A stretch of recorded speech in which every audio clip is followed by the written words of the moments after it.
mon parcours à acteur, qui est mon parcours de Séropos, j'ai été Séropos en 86, je suis arrivé à acteur en 90, alors ça a été créé en 89, et j'y ai fait à peu près tout ce que l'on pouvait faire.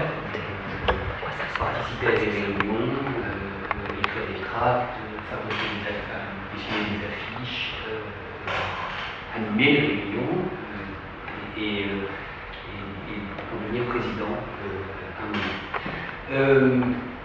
Alors, le petit exposé que je vais faire, en fait, est là pour vous aider à construire votre personnage, car vous êtes vraiment le personnage, quand bien même vous ne prenez pas directement la parole. Au sens où chacun d'entre vous va devoir construire une façon d'être dans la réunion hebdomadaire qui est là, outre les actes auxquels vous avez participé, les actions auxquelles vous avez participé, dans la réunion hebdomadaire, qui est ce que vous allez tourner à partir de la semaine prochaine, qui est vraiment le centre vivant d'acteurs. Là où se débattent les choses, s'échangent les expériences, se prennent les décisions au vote. Et il y avait beaucoup de gens qui, les années où il y avait le plus de monde dans les réunions hebdomadaires à club, c'était généralement le mardi dans un amphi un peu plus grand que celui-là, mais on était 220, 230, il y avait beaucoup de gens qui participaient à la décision, qui venaient pour des raisons intimes, personnelles, sans prendre véritablement part au débat. Mais qui n'en étaient pas moins vivants, ne serait-ce que parce qu'ils manifestaient leur approbation, leur désapprobation, ils draguaient, ils venaient gérer leur inquiétude, vivre en communauté, et ils votaient, et ils participaient à des actions. Donc chacun d'entre vous, de ce point de vue, est évidemment distinct, et vous allez venir avec votre expérience, et puis aussi avec ce que Robin vous dira de faire. Et bon, par exemple, selon la façon dont on est situé dans la salle, il faut imaginer qu'on n'a pas exactement la même position. En général, il y avait un acteur, et ça j'en parlerai peut-être plus tard, les plus radicaux étaient plus loin, c'était les montagnards. Parce que ça permettait de crier plus fort. Voilà, il y avait une dramaturgie comme ça de la parole, et donc en fonction de la façon dont vous allez vous situer, il est évident que les tâches les plus techniques, par exemple, étaient les plus avancées dans l'amphi.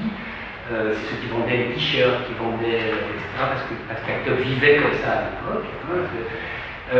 Et puis toute la dramaturgie de la parole qui devait consister à, moi je parlais beaucoup, en général plutôt derrière, mais j'arrêtais pas de bouger, etc. Donc bon, ça c'est des choses qui vont être très largement réservées aux acteurs, évidemment, enfin à ceux qui ont des personnages plus construits que les vôtres, mais néanmoins vous allez participer de tout ça. Alors, quelques points en fait, parce que le petit récit en une dizaine de points que je vais vous faire, il y a un récit qui est exactement, c'est Marc-Pierre m'a demandé de refaire ce que j'ai fait face aux acteurs au moment des premières répétitions avec les acteurs dans les amphis. Le film se passe en 93-94 à peu près. Il faut savoir que c'est vraiment les années les plus crues de l'épidémie de sida. On ne sait pas exactement à l'époque combien il y a de séropositifs en France. Les chiffres officiels oscillent entre 100 000 et 200 000. À Tup, on dit plutôt 300 000 à l'époque, mais c'est le décompte syndical qu'on fait en général. Et parmi les séropos, il y a une majorité d'hommes gays, souvent très jeunes, souvent très urbains. En l'espèce, ça ne veut pas dire qu'il n'y a pas il n'y a pas des femmes, mais aussi des femmes en général, des femmes hétérosexuelles. Il y a aussi des hémophiles, mais ils ont en général leurs associations, même si l'un des personnages principaux du film est une mère hémophile qui vient avec son gamin qui a été contaminé à la faveur de la femme qui sont contaminés. Il y a des traitements, mais ces traitements ne fonctionnent pas. C'est-à-dire qu'ils retardent l'entrée dans la maladie, mais ils ne l'empêchent pas. C'est-à-dire que le film se passe à un moment où on est dans une attente très forte de l'arrivée d'une nouvelle famille de médicaments, qu'on appelle les antiprotéases, les inhibiteurs de protéases. Pour l'instant, on dispose uniquement des inhibiteurs de transcriptase, l'AZT, le BKT, l'ADDC, qui ont une efficacité, mais qui est limitée. Il faudra attendre en fait 97 qu'on combine les antiprotéases et les antitranscriptases, qu'on fabrique ce qu'on appelle des thérapies, etc., et que ça soit véritablement une révolution thérapeutique. Par ailleurs, vivre avec ces traitements, ce qui est le cas de certains d'entre vous, vous n'êtes pas tous malades, mais certains d'entre vous le sont. En général, vous êtes suffisamment en bonne santé pour venir à la réunion hebdomadaire, mais beaucoup d'entre vous sont correspondent au profil épidémiologique de la maladie. Vous êtes PD, vous êtes ou des amis PD, et beaucoup d'entre vous sont séropos, et beaucoup d'entre vous sont traités. Et vivre avec les traitements disponibles est effrayant, d'abord parce que certains de ces traitements exigent une prise toutes les 3 heures, y compris pendant la nuit. On vit avec son réveil. Et ensuite parce que les effets secondaires sont terribles, au point que très souvent, il vous arrive de vous demander si ce n'est pas les médicaments qui vous rendent plus malade que la maladie elle-même. Quand vous vivez avec quelqu'un qui est plus malade que vous, ou qui est malade alors que vous ne l'êtes pas, souvent votre compagnon est réveillé la nuit pendant la nuit par une diarrhée, et vous vivez en fait, vous dormez, c'était mon cas, dans des draps régulièrement souillés par la mer. Deuxième point, acteur, rentrer à acteur, ça veut dire pour vous une sorte d'accélérateur de l'expérience du sida, de l'expérience de la maladie, de l'expérience de la mort. Beaucoup d'entre vous sont séropositifs, mais vous avez fabriqué des amitiés à acteur. Vous avez rencontré des gens que vous aimez à acteur, vous avez eu des histoires d'amour à acteur. Au point que votre vie est rythmée par les visites dans les hôpitaux. Au point d'ailleurs que vous avez très souvent le sentiment de vivre dans un autre temps que celui de vos amis séronégatifs, hétérosexuels, que celui de vos collègues de travail ou que celui de votre famille. Moi je me souviens que je suis devenu veuve par exemple exactement dans ce moment. C'est-à-dire que ces années sont pour vous tous une sorte d'expérience de disjonction des temps.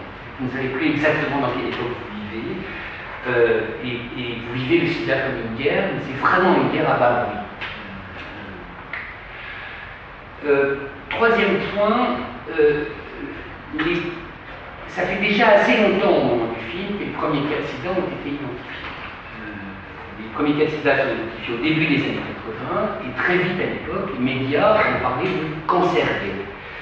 Le virus identifié à partir de 83, les premiers tests sont disponibles en 85. Moi, je fais un test, j'ai 20 ans, je fais un test en 86 et je suis séropositif. Or, il se trouve qu'il faut attendre 1987 pour qu'en France, les campagnes de prévention soient autorisées. C'est-à-dire que l'idée même de faire la promotion du préservatif était interdite en France alors qu'on connaissait les modes de transmission du virus. C'est-à-dire qu'on a beaucoup parlé du scandale du sang contaminé, on parle moins du fait que quand en 1985, alors qu'on connaissait les modes de transmission, soit par voie intraveineuse, vous savez qu'il a fallu aussi attendre plusieurs années avant que ce soit autorisé d'en parler, soit par voie sexuelle, il faut attendre 87 pour que la publicité pour les préservatifs soit autorisée. Ça n'empêchait pas les associations de le faire en sous-main. Acteur n'était pas encore né à cette époque-là, mais elle le faisait particulièrement. Mais en tous les cas, il n'y avait pas de campagne publique autorisée et les ministres, chaque fois que ça leur a été proposé, ont refusé de valider parce qu'il ne s'agissait pas de passer pour des PD. Donc c'est aussi sur ce fond-là, sur ce terrain-là, que se joue la colère d'Act Up. Alors, Act Up est une association tardive, c'est-à-dire que les premières associations, VLS, Aide, Arcade, ont été créées au cours des années 80. Act Up est créé en 87 aux États-Unis et en 88 à Paris. C'est en gros les deux seuls endroits, New York et Paris, où Act Up a essaimé un peu partout, mais les deux seuls endroits où ça a véritablement fonctionné, où c'était vraiment vivant, c'était New York et Paris. Vivants et nombreux. Toutes les autres associations ont été créées au sein de la communauté homosexuelle. C'était des réactions communautaires de soutien à la catastrophe qui était en train d'arriver. Et elles ont fait des choses incroyables. Elles ont fait face à l'urgence, elles ont organisé la prévention, elles ont fait du soutien des malades, mais paradoxalement, ce qu'elles ont contribué à faire, c'est de décharger les pouvoirs publics de leurs responsabilités, et notamment, également, parce qu'il s'agissait d'assurer une forme de respectabilité, de gommer la dimension homosexuelle du sida, alors même que c'était du public. Et c'est contre cet état de fait que Act Up a été créé à New York en 87 et à Paris en 89. C'est-à-dire que le premier slogan d'Act Up, c'est Silence égale mort. Donc précisément, on va arrêter de taire la dimension homosexuelle de la maladie, on va arrêter de crever dans la honte parce qu'on a trop peur de dire qu'on est décédé, on va arrêter de faire croire que le sida est une maladie honteuse.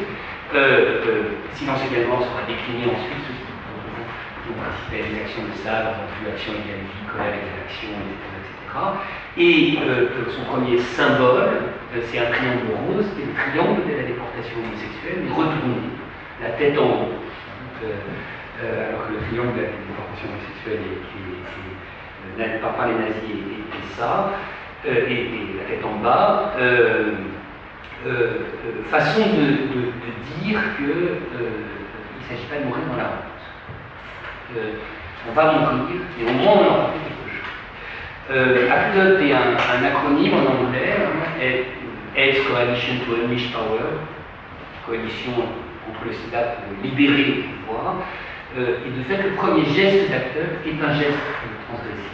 On est aidé, on le dit, on est heureux, on est fier de l'être, on a envie de vivre, on est malade du sida, et on est décidé à ne pas mourir dans la honte. C'est votre cas à tous, vous qui êtes à et on est là, et on va prendre la parole collective. Quatrième point, ceux d'entre vous qui êtes malades, ceux d'entre vous qui aimez, vous êtes privés sur votre nombre de T4, sur le nombre de vos défenses immunitaires. Vous savez que le virus du sida, on ne meurt pas du sida, en fait, on meurt de n'importe quoi parce que le virus est attaqué au système de défense immunitaire qui permet de se défendre contre tout ce qu'on peut attraper dans la rue. Et donc, moins vous avez T4, moins vous avez défense immunitaire, T4 ou CD4, c'est la façon dont on l'appelle, plus vous êtes susceptible de développer une maladie très grave à la faveur d'un microbe ou de bactéries toutes petites. En bref, on est dans une époque où c'est presque une carte d'identité qu'on vient d'atteindre.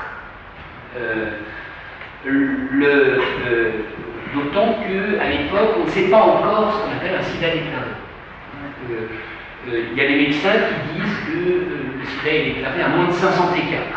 Il y a des médecins à l'époque qui disent que c'est à moins de 350 T4, ou moins de 200 T4. La définition du sida déclaré, il y a des médecins qui disent qu'il y a un sida déclaré à partir du moment où il y a une maladie opportuniste. Il faut imaginer, il faut savoir simplement qu'une personne séronégative a en général plus de 1000 et que la majorité d'entre vous a, disons, entre 250 et 750 T4. On va dire des choses comme ça. En dessous de 250 T4, il y a peu de chances que vous ayez la force de virale. Vous êtes venu et puis vous avez cessé de venir. Ce qui raconte quelque chose. Ce qui explique par exemple les raisons pour lesquelles vous avez le droit de paraître en bonne santé. Ce qui est important. Quand on est trop malade, on vient plus loin. C'est d'ailleurs mon cinquième point. Les plus malades d'entre vous ne peuvent plus venir en réunion. Alors, à quoi ça ressemble la malade en 93-95 c'est sans doute beaucoup moins effrayant que ça a pu être dans les années 80. Dans les années 80, c'était des corps complètement criblés de taches de Kaposi. Peut-être que vous avez déjà vu ces photos. Il y a encore des taches de Kaposi, mais elles sont relativement neutralisées. C'est-à-dire que c'est souvent des gens très maigres, très abîmés, souvent abîmés par l'expérience même de l'hôpital, parce qu'il y a des escarres, etc. Mais en attendant, évidemment, quand on est à Atop, on sait reconnaître un hallucinant au niveau. On le voit. Mais je crois qu'on est les seuls en 93-95 à le voir. Alors que dans les années 80, ça se voyait vraiment. C'était. Je crois que tout le monde le voyait. Il y avait quelque chose de terrorisant dans un corps de malade, ça n'est plus le cas en 93. Sixième point, être à Atop, c'est se sentir vivant. Pas vivant parce que vous soyez plus proche de la mort, que la possibilité de la mort entraîne des choses plus fortes, ce genre de conneries. S'il y a bien ce discours-là qui circule un peu partout à Atop, ça nous rend dingue. On n'est pas vivant parce qu'on est proche de la mort. On est vivant parce que le simple fait d'être à Atop correspond à ce que les Américains appellent l'empowerment, c'est-à-dire la reprise du pouvoir sur sa vie. En gros, être à Atop, le simple fait de venir à Atop, de porter un t-shirt, d'aller coller des affiches avec des triangles roses, c'est une façon de dire que quoi qu'il vous arrive, quelque saloperie va vous arriver, vous serez resté la tête haute. C'est-à-dire que vous serez resté vivant jusqu'au bout, et ce sentiment-là, vous l'éprouvez concrètement chaque fois que vous faites une action. Vous l'éprouvez concrètement chaque fois que vous investissez un ministère, une agence d'État, chaque fois que vous couvrez d'infamie un homophobe, et il y en a beaucoup à l'époque qui occupent des places dans tous les comités d'éthique possibles et imaginables. Des gens très respectables qui expliquent que les homosexuels ont mérité ce qui leur arrive, et ce genre de conneries. Vous êtes vivant quand vous vous battez, comme on l'a fait pour obtenir la signature du décret de remboursement à 100% des médicaments pour les séropositifs. Et ça, c'est une des grandes victoires actuelles. On n'imagine pas qu'on a dû se battre pour ça. Vous êtes vivant quand vous rédigez une loi, et là ça a été abrogé depuis, qui rend inexpulsable les étrangers atteints de pathologie grave. Elle a été abrogée par Sarkozy, sous Sarkozy. Vous êtes vivant quand vous vous battez pour que soit rédigé autrement un protocole d'essai thérapeutique. Parce que avoir des médicaments, c'est en général rentrer dans des essais. Les médicaments ne sont pas encore mis à disposition et donc ils sont en expérimentation. Et pour y accéder, parce que vous avez besoin de bloc, il faut rentrer dans un essai et rentrer dans un essai. Et donc être un cobaye. Et on s'est beaucoup battu pour redéfinir les essais et la façon dont étaient rédigés les essais afin qu'ils soient plus respectueux des droits des personnes qui s'y pliaient et en faisant valoir le fait que plus on respectait les gens qui participent à un essai, plus les résultats seraient fiables. Donc vous avez cette rationalité-là à opposer à la rationalité plan-plan des laboratoires pharmaceutiques. Septième point, dans le désastre de votre maladie, dans la catastrophe et dans la souffrance de la mort de vos amis, vous tenez grâce à la colère, grâce à l'énergie et grâce à l'humour aussi. Vous verrez dans les réunions sont des réunions où il y a de la colère, de l'énergie et de l'humour. Et un humour souvent impartageable pour les gens qui passent. C'est moyennement drôle, cette façon de rire en permanence de la mort de la mort ou la maladie ou de la souffrance. Il y a quelque chose de gif. Il y a un humour acteur, un humour payé, c'est bon. C'est évidemment cet humour et votre façon à vous de vous interdire, enfin d'interdire à autrui de se saisir de ça. Huitième point, Act Up fait des actions spectaculaires, ce qu'on appelle des actes, parce qu'on est des mauvais traducteurs, que ZAP est le mot anglais. Mais Act Up n'est pas Greenpeace. C'est pas, on a fait une action très spectaculaire, elle a été financée par Benetton, après on a fait du chantage à Benetton, qui était de mettre une capote sur l'obélisque. Mais on aurait bien été incapable de faire ça tout seul, parce qu'on n'a pas eu de blé pour ça, et ensuite parce que les actions d'Act Up, c'est un art du pauvre. C'est un bricolage. Ça tient plus du club des 5 que de l'armée américaine. Et d'ailleurs, il en résulte un sentiment presque de conte de fées, un sentiment merveilleux. Découvrir que à 5 pelés, on peut bloquer un ministère, on peut parasiter une institution. Et ce sentiment merveilleux est aussi un sentiment joyeux. Il y a l'idée qu'on peut faire de sa faiblesse une force, ne serait-ce que parce que quand vous faites une action, vous faites peur. On a peur de vous frapper. On a peur de vous frapper parce qu'on sait très très bien qu'on est venu, Act Up est venu avec des caméras, et que rien ne serait plus terrible que de frapper quelqu'un. Moi, j'ai été frappé dans Notre-Dame devant les caméras, et évidemment, que des chrétiens viennent labourer mon corps à terre pendant une messe à Notre-Dame, que je réponds et je hurle devant les caméras, vous frappez un malade, ça la fout mal. Donc vous êtes protégé.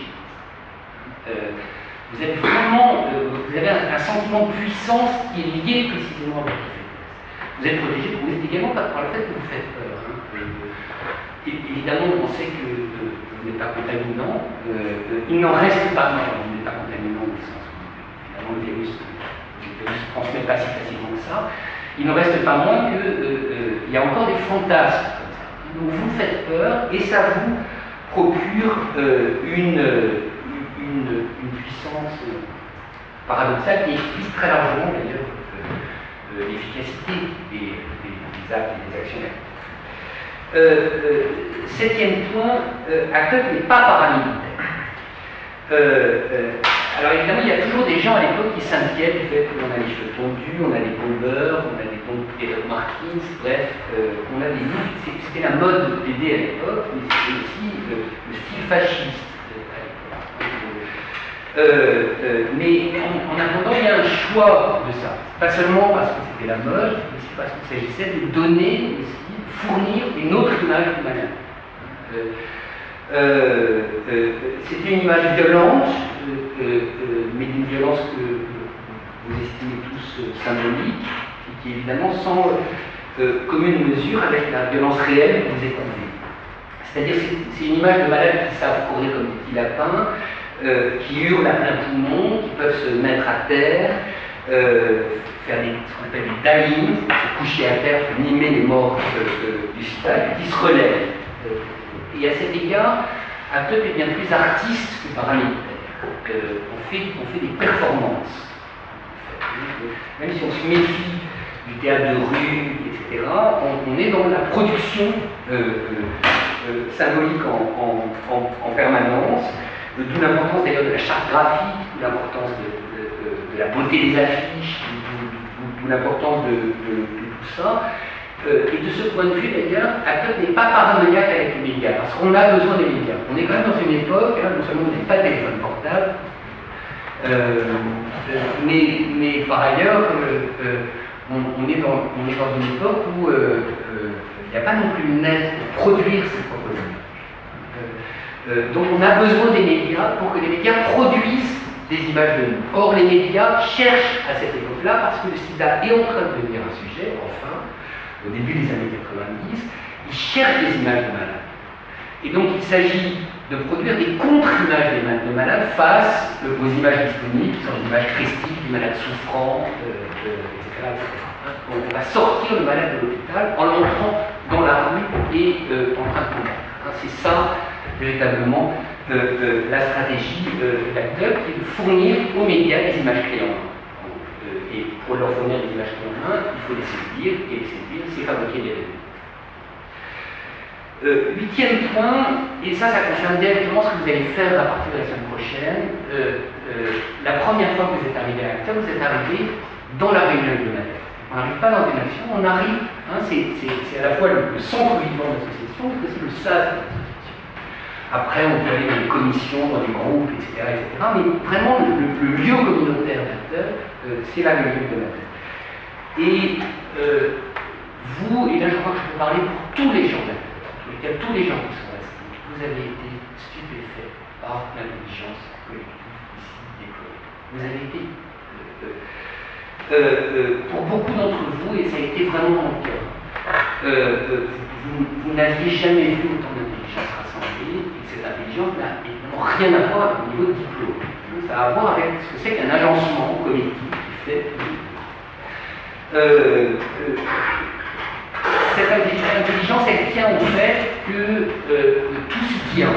À la fois, c'est plus intime, les gens parlent d'eux-mêmes, du cul, de leur maladie, etc., de leurs difficultés avec leurs parents, etc. Et tout ce truc le plus intime est immédiatement un truc collectif, immédiatement un truc directement politique. C'est-à-dire que tous pensent en première personne au ras de l'expérience des corps, mais que le grand écart entre l'intime et le politique est immédiatement dépassé à acteur.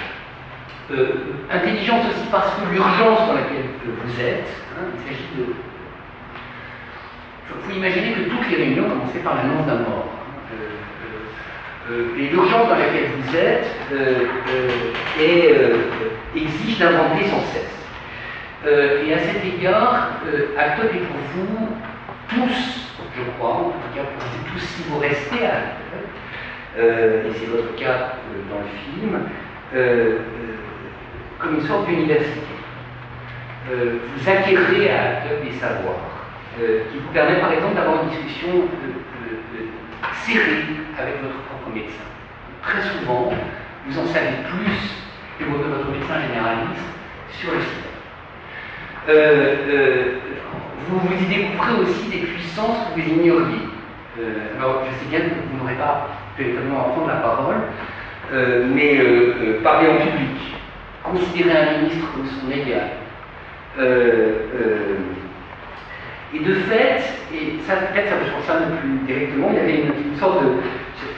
J'avais observé une sorte de loi générale à Actop, c'est que les gens qui arrivaient la première fois à Actop, qui prenaient la parole leur première réunion, je savais d'avance, je vous ferais un pari, qu'ils reviendraient un mois plus tard, ils ne reviendraient pas. Et de fait, ça ne s'est jamais démontré. C'est-à-dire qu'il faut imaginer, quelqu'un qui se tait à Actop, c'est quelqu'un qui un jour prendra la parole. Mais c'est quelqu'un qui a le sentiment qu'il va falloir quand même commencer par apprendre les codes. Et c'est aussi ça, le type de présence qui est la vôtre. Une sorte de présence attentive qui est la promesse à un moment de passer à l'acte précisément de la parole. Vous n'êtes pas des figurants de la réunion, vous êtes des futurs grands militants. Et ceux qui prennent trop vite la parole en général, c'est ceux qui ont mieux à faire dans d'autres associations. Parce que c'est ceux qui croient déjà connaître les codes. Et de fait, 9e point, tu me dis si c'est trop long, Marie-Pierre. C'est parfait. Ça va. C'est très très bien. 9e point, Actop a un lexique, des codes, une langue. Alors, que vous allez entendre, vous n'allez pas forcément vous servir, mais il y a des codes dont vous allez pouvoir vous servir.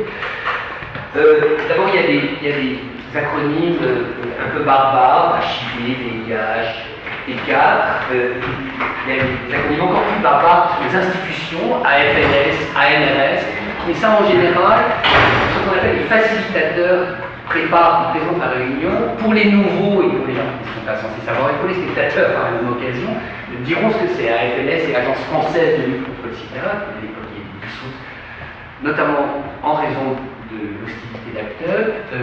ANRS, c'est l'Agence nationale de recherche sur le sida, AFLS prévention ANRS, c'est pour les traitements. Pardon. Alors ANRS, Agence nationale de recherche sur le sida. AFLS, Agence française de lutte contre le sida. Pardon. Donc la prévention pour l'agence française, la recherche sur les traitements pour l'ANRS. L'ANRS existe encore, c'est plutôt des gens bien, contrairement à l'AFLS. Alors, il y a des mots d'association qui viennent directement des États-Unis, ZAP pour des réactions, ZAPphone, ZAPfax, consiste à bloquer une ligne téléphonique en appelant 20 fois, 30 fois, 100 fois, 200 fois, etc. Des ZAPfax, bloquer une fax. Le dying, qui consiste donc à mimer le mort, à transformer une rue en cimetière, en s'allongeant par terre. Mais il y a aussi, on dit aussi, pour ceux qui donnent la parole, les facilitateurs. C'est une mauvaise traduction, parce qu'en français il y a un mot pour ça, c'est modérateur, mais comme on était américanophile, on a cru que le facilitateur se traduisait par facilitateur. Donc ceux qui donnent la parole, et ceux qui dirigent en un sens la réunion, qui sont des gens très importants, parce qu'ils l'animent et ils l'égayent aussi, ce sont ceux qu'on appelle les facilitateurs. Alors, il y a des codes de discussion, alors qui ne vous concernent pas directement, mais ça vous, parce que vous allez être aussi amené à être attentif aux débats qui ont lieu. Donc, quand on veut prendre la parole, on fait ça, on prend pas la parole directement, évidemment c'est classique, et c'est le facilitateur, l'un des deux facilitateurs qui prend votre nom. Quand on ne veut plus prendre la parole, alors qu'on avait pris la parole, on fait ça. Quand on trouve que quelqu'un est trop long, on fait ça. Pour demander au facilitateur parce que d'une manière générale, on ne parle pas trop longtemps. Je ne sais pas exactement ce que je suis en train de faire. En général, il faut que ça aille très très vite. Et donc le facilitateur dit sans cesse, allez, au fait. C'est pas. Et puis, moi, c'est ce dont j'abusais, quand on veut passer avant les autres, c'est-à-dire répondre immédiatement à quelqu'un qui a pris la parole, parce qu'on a un droit de réponse très rapide, et on fait ça. Donc ça et ça. Mais quoi qu'il en soit, c'est toujours le facilitateur qui donne la parole. Il arrive, et c'est transgressif, que quelqu'un décide de prendre la parole sans que ça lui ait été donné. Et après, c'est la gestion. Il y a des gens qui ont le droit, qui n'ont pas le droit, des gens qui crient plus fort que les autres, etc. Vous verrez, il y en a plein dans ces livres. Alors, il y a aussi quelque chose, et ça vous concerne, et ça sera sans doute quelque chose à quoi il va falloir que vous réfléchissiez en fonction de la façon dont vous allez construire en fait votre propre personnage, même si Robin vous donnera des pistes sur ça.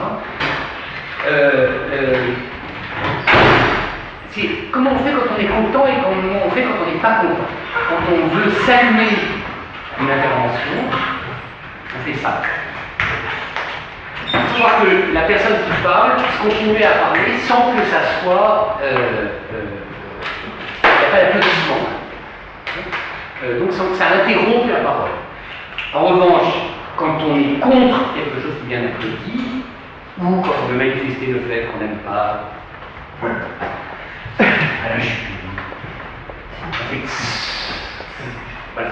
Donc ça, il y aura des moments où vous serez appelé à faire. Mais il faut bien voir que là aussi, vous allez construire comme ça votre personnage en fonction du degré de radicalité, d'énervement, de présence.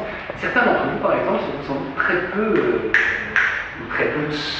Il y en a d'autres qui, au contraire, sont dans une sorte d'expansion de ça. Et il y aura des calages à faire, et Robin vous expliquera évidemment ces calages. Mais d'une manière ou d'une autre, il va falloir que vous construisiez une sorte de personnage cohérent. Et cohérent politiquement, parce que vous serez en affaire politiquement relativement à ce que je vous raconte et ce que vous verrez dans la scène, parce que vous serez appelé à il n'y aura pas de caméra, c'est-à-dire qu'il y aura en permanence une caméra qui sera fixée sur vous en bloc, plusieurs d'entre vous, un rang, une figure, enfin un visage, etc. Et donc, vous allez exister dans votre finance même, sans doute plus que dans la majorité des films à figurants. Vous allez exister dans la durée.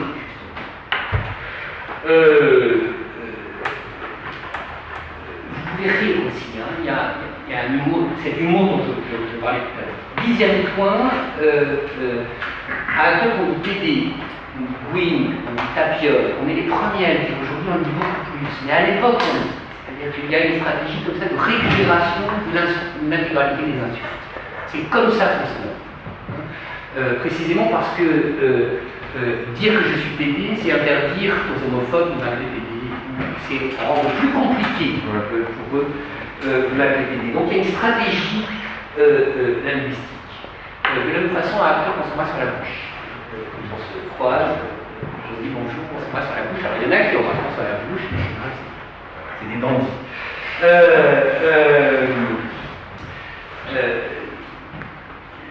11e point. Pardon, j'ai dit une dizaine, mais il y en a plus que ça. Depuis votre arrivée à Acteurs, le cinéma est devenu central dans votre vie.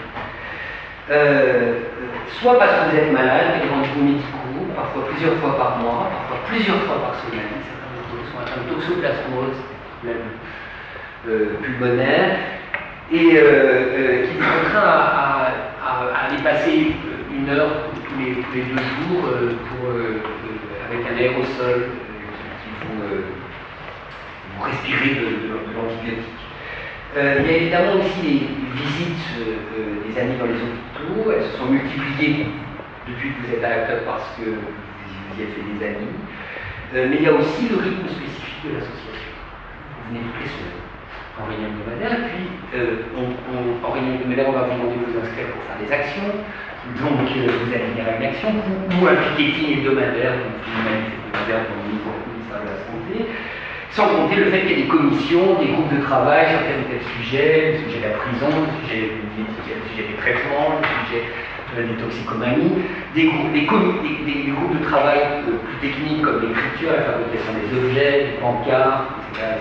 Bref, Acteurs, ça devient ce qui n'est pas sans poser un certain nombre de problèmes. Il faut même imaginer, par exemple, que vous n'interviendrez pas en termes de parole dans la réunion.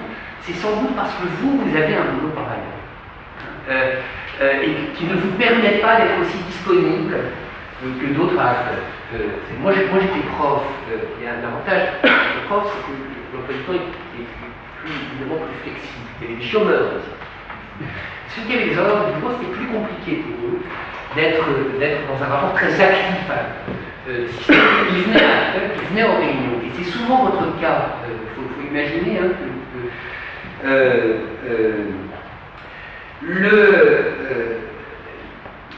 même si, du point de vue de l'intensité, depuis votre arrivée à Acteurs, votre vie professionnelle est parfois passée au second. Du point de vue de l'intensité. 12e point, Acteurs est à la mode. Et du coup, Acteurs attire, et c'est notamment là-dessus que vous avez recruté, des garçons et des filles sexy. C'est-à-dire que vous êtes PD, vous êtes Gwyn, vous êtes beau et belle, vous rejoignez Acteurs et vous draguez à Acteurs. Et d'ailleurs, votre côté sexy a toujours été une stratégie pour Acteurs. Notre but, quand même, c'était de ramener les plus beaux mecs et les plus belles nanas à Acteurs pour 2 raisons. D'abord parce que, tant qu'à faire, voilà, et ensuite parce que parce qu'il s'agissait aussi, dès lors que notre stratégie était une stratégie d'image, il s'agissait de se déringardiser. Il faut imaginer ce que c'était dans les années 80. Les mecs qui venaient devant des boîtes distribuer des capotes ou des tracts, en général, c'était pas les mecs les plus bandants de la boîte.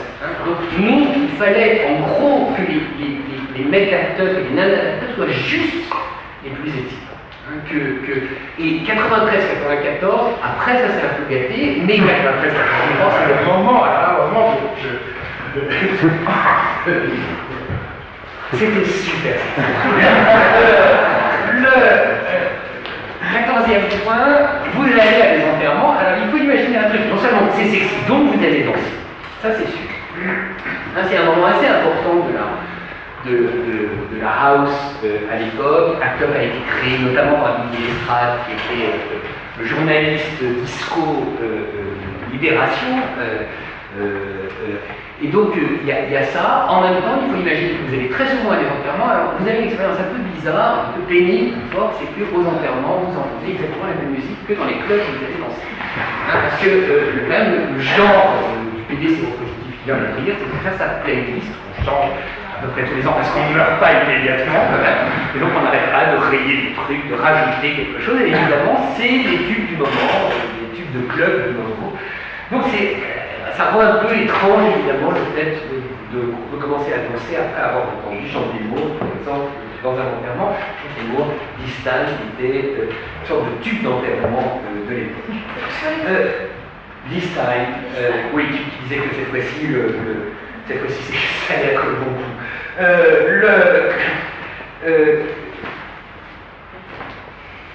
15e point. La réunion hebdomadaire et le point de convergence d'acteurs, c'est-à-dire que tout le monde peut y venir. C'est-à-dire qu'on ne demande pas de papier d'identité à l'entrée. Ce qui veut dire un truc, alors ça a changé, c'était dans le scénario de départ, et ça a été supprimé, mais ce qui veut dire que, par exemple, c'est aussi ouvert aux RG, aux renseignements généraux. Act Up est une association très peu paranoïaque. Il y a très peu d'actions qu'on a faites sans que les flics le sachent. C'est-à-dire qu'on n'est pas dans une époque qui ressemble à celle d'aujourd'hui. Les flics savaient qu'en gros, on allait foutre la merde, mais qu'on n'allait tuer personne. Et quand ils n'avaient vraiment pas envie qu'on le fasse, eh ben on le faisait pas. Enfin, on le faisait, mais ils nous empêchaient de le faire. Il y a dans le film une action, parmi les nombreuses actions ratées d'acteurs, on va manifester devant le ministère de l'Intérieur pour lutter contre l'interdiction de distribution des seringues, etc. Et puis pour changer la loi, et on était dans un petit camion, et on arrive, ça c'est une histoire vraie, sort, pas juste en face, il y a un camion flic qui nous prend comme ça, et qui nous amène directement au commissariat. Donc en gros, il faut imaginer ça, un club est un lieu de passage très peu paranoïaque, c'est pas une société secrète. Tout s'y décide en réunion. À ma connaissance, la seule, à cette époque-là, la seule action qui n'a pas été décidée en réunion, c'était la captation de police. Là, on n'était que 5 à savoir. Parce que là, ça aurait été dommage de tout le monde savait qu'il allait passer quelque chose, mais ça restait vraiment entre nous. Je crois qu'on était 5 à être terrorisés à l'idée que, en installant la capote avec une grue, on casse le disque qui aurait été implode. Compliqué. Nouveau point, je recommence à compter parce que je vous ai menti sur le nouveau point. Être un acteur, c'est avoir choisi de lutter contre le sida, mais vous auriez pu aller ailleurs. Vous auriez pu aller à Aide, par exemple. Ou vous auriez pu aller, si vous êtes journaliste, médecin, etc., à Arcade. Arcade, c'est une très belle association. C'est très énervé. Arcade Sida. Vous êtes très énervé contre les gens d'Arcade parce qu'ils gagnent beaucoup, ils gagnent très très bien leur vie. Au point qu'il y a un slogan un peu dégueu à Arcade, c'est-à-dire le cinéma, il y a des gens qui en vivent et des gens qui en meurent. Ce qui est vraiment pas sympa. Mais vous auriez pu aller, et elle est vraiment devenue une association de soutien en mal. Vous auriez pu aller là, sauf que vous avez décidé d'aller à Arcade. Et ça vous conduit à être injuste à l'égard des autres associations. C'est-à-dire vous considérez justement que les autres associations s'accommodent très bien du sida, qu'elles le gèrent. Vous reprochez à elles la façon dont les bénévoles sont des bonnes sœurs, sont caritatives. Ils s'acharnent à déshomosexualiser le sida pour des raisons de respectabilité. Ce qui fait que vous pensez qu'il faut appeler un chat un chat. Vous êtes à acteur et vous criez haut et fort que le sida est une maladie de PD, de toxicos, d'étrangers, de pauvres, et que le sida fait son lit partout où il y a la discrimination, où il y a la disqualification, où il y a des inégalités. Bref, vous êtes super énervé par les autres associations. Vous les trouvez mous, vous les trouvez nazes. C'est quelqu'un qui a été super énervé qui en parle aujourd'hui, alors même que j'ai une admiration aujourd'hui sans borne pour les gens qui ont fait les autres associations et que j'aime beaucoup ceux d'entre eux qui sont encore vivants et on s'entend très bien aujourd'hui, mais à l'époque, c'était vraiment la guerre. Alors, de temps en temps, et dans le scénario visible, la guerre s'arrangeait au sens où ACTUB faisait le bad cop et les autres associations faisaient le good cop. On commençait à foutre la merde dans un laboratoire et d'autres associations, sur le même but, téléphonaient en disant est-ce qu'on peut se rencontrer, et comme par hasard, on avait débloqué la possibilité d'un rendez-vous. Donc il y avait ça, hein, il y avait cet agencement-là, mais qui est un agencement qui a mis plusieurs années à se faire. Nouveau point, vous vous battez pour avoir accès à de nouveaux traitements, y compris quand leur efficacité n'est pas avérée. Alors, ça c'est super important. Vous avez besoin de traitements pour vous, pour vos amis. Ces traitements sont en expérimentation, on ne sait pas encore s'ils sont efficaces. Toutes les rumeurs circulent. Il y a certains de vos médecins, par exemple, disent non, ça j'y crois pas. D'autres, vous allez voir un autre médecin qui dit moi j'y crois. Donc vous vous battez de toute façon parce que vous êtes dans ce qu'on appelle une impasse thérapeutique, votre médicament que vous prenez, la santé, etc., fonctionne plus, ou bien vous supportez. Et donc, or, qu'est-ce que vous faites paradoxalement en vous battant? Vous participez paradoxalement de la stratégie des laboratoires. Pourquoi? Parce que les laboratoires ont absolument intérêt à avoir des malades qui se battent pour leurs médicaments. Vous faites de la pub au laboratoire au moment où vous vous battez pour les médicaments. Hein, on est dans un... c'est un jeu compliqué. Hein. Et c'est un jeu dont ACTUB est conscient. Au point d'ailleurs qu'après l'époque du film, on a fini par considérer qu'il fallait demander des frais au laboratoire et demander la subvention au laboratoire sur lesquels on tapait parce que c'était un impôt révolutionnaire. Mais c'est simplement que plus on faisait chier un laboratoire, plus on envoyait du sang dans leur bureau, plus on détruisait leurs papiers, etc., plus les membres du laboratoire pouvaient ensuite aller au ministère en disant « Vous voyez comme les malades en veulent de notre médicament. Et maintenant, parlons du prix du médicament, négocions. Hein. Donc, nous sommes conscients de ça. Nous sommes une association, vous êtes dans une association impure, de ce point de vue. Impure au sens où vous êtes prêts à des alliances impures avec les laboratoires et contre les laboratoires avec les médecins et contre les médecins à la fois.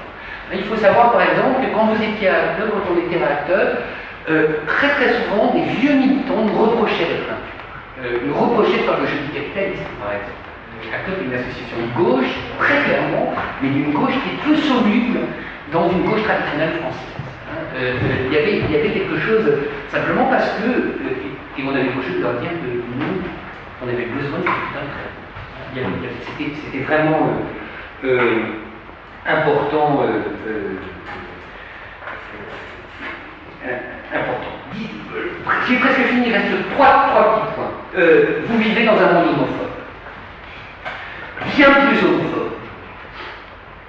Ça ne veut pas dire que l'homophobie a disparu, mais ça veut dire que, d'abord, il faut imaginer, ACTUB a été parmi ceux qui, plus tardivement, après le film, ont lancé l'idée du mariage homosexuel.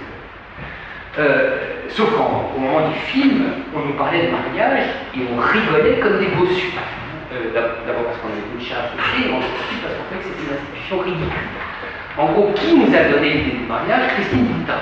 C'est-à-dire qu'à partir du moment où Christine Boutin disait « Mais si on leur donne le pax, bientôt ils demanderaient le mariage », on a dit « Ah ouais, en fait, c'est une idée de la droite, la revendication du mariage chez les homosexuels, très clairement.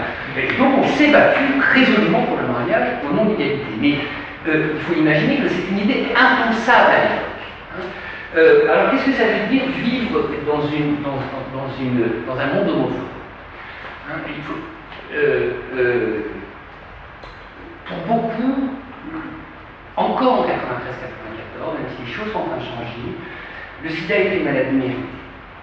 Il y a les victimes innocentes et les victimes coupables. Les victimes innocentes, c'est les transfusés, les bébés, etc.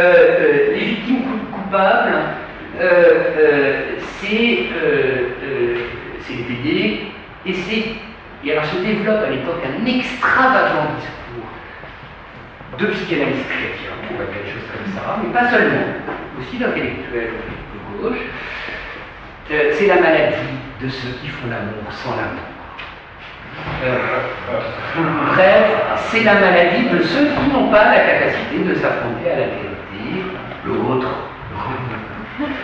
Et d'ailleurs, nous disent-ils, parce qu'ils font une étymologie, homosexuel, c'est l'amour du même. Alors, évidemment, moi j'adorerais répondre à ces gens-là, en disant qu'il fallait qu'ils arrêtent de passer au-dessous de la ceinture et que le mec que j'aimais ou le mec que j'aimais, c'est pas le même. Ni le même que moi, mais ils avaient du mal à comprendre ça. En tout cas, ça marchait vachement à la vie. C'était un discours constant à la vie. On entendait en permanence des trucs.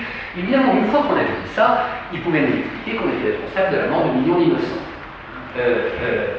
Parce que ça venait évidemment avec. Il faut que vous compreniez les raisons pour lesquelles ces gens-là ont envoyé du sang, du faux sang à la vie. Parce que c'était vraiment des niches.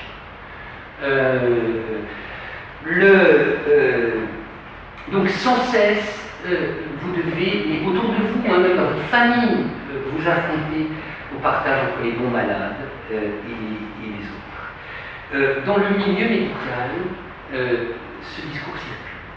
C'est-à-dire qu'il faut que vous choisissiez votre médecin en évitant qu'il soit homophobe.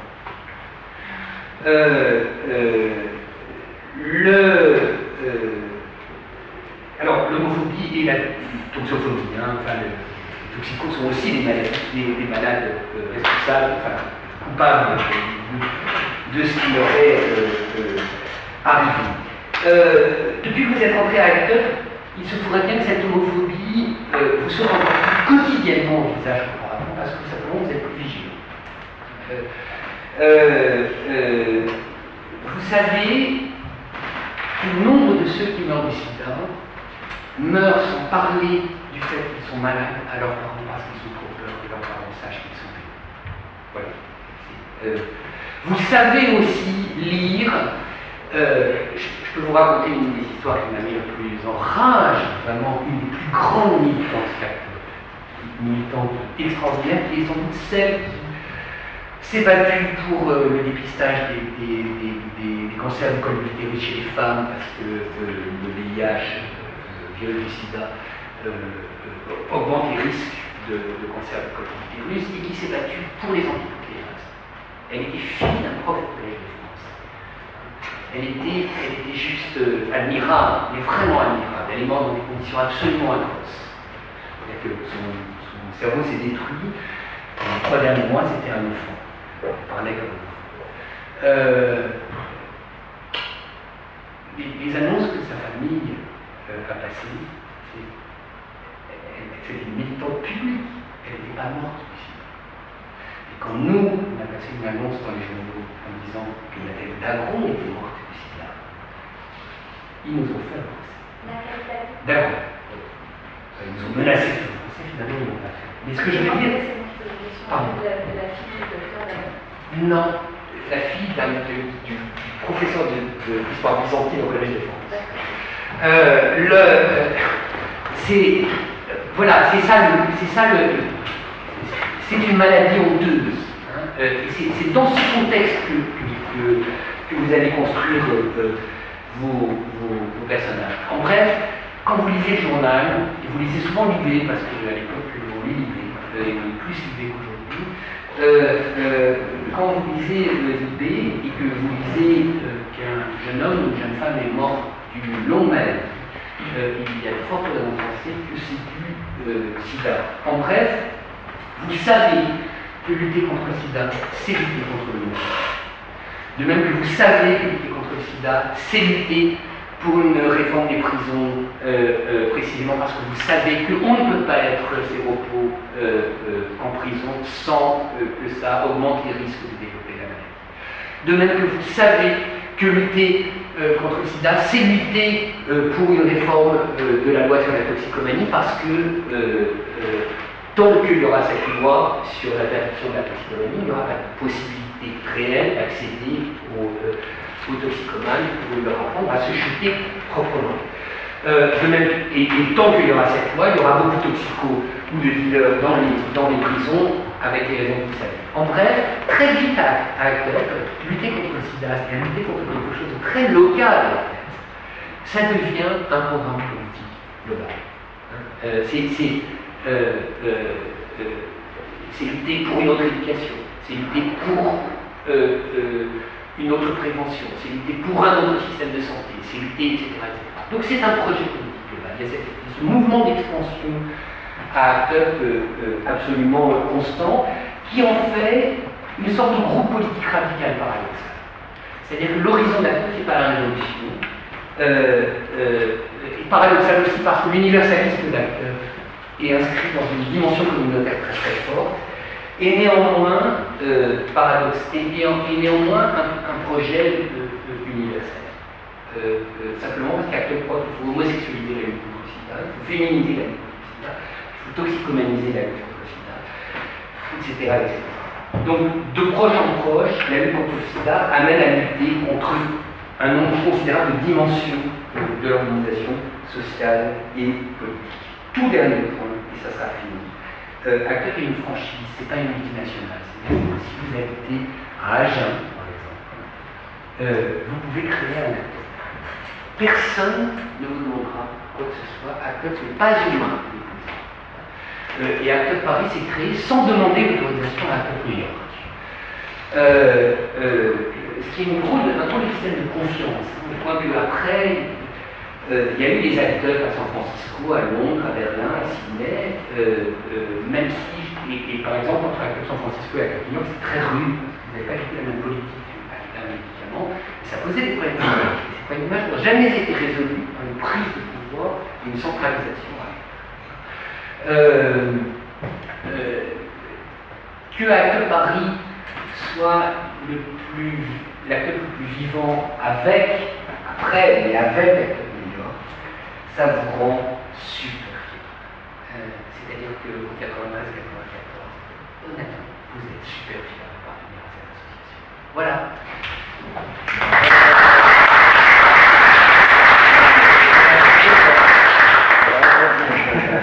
Pardonnez-moi, j'ai été vraiment long, mais je pense que ça peut vous... Voilà. Je crois que le tournage, ça peut être super beau. Enfin, c'est souvent chiant un tournage comme ça. Mais moi, honnêtement, quand même, quand j'ai vu les répétitions, j'étais vraiment ému d'un sentiment de... Et j'ai vu les rushs aussi, des sentiments de quelque chose vraiment de cette expérience. Se retrouver. Et c'est dans vos mains. Merci. Merci.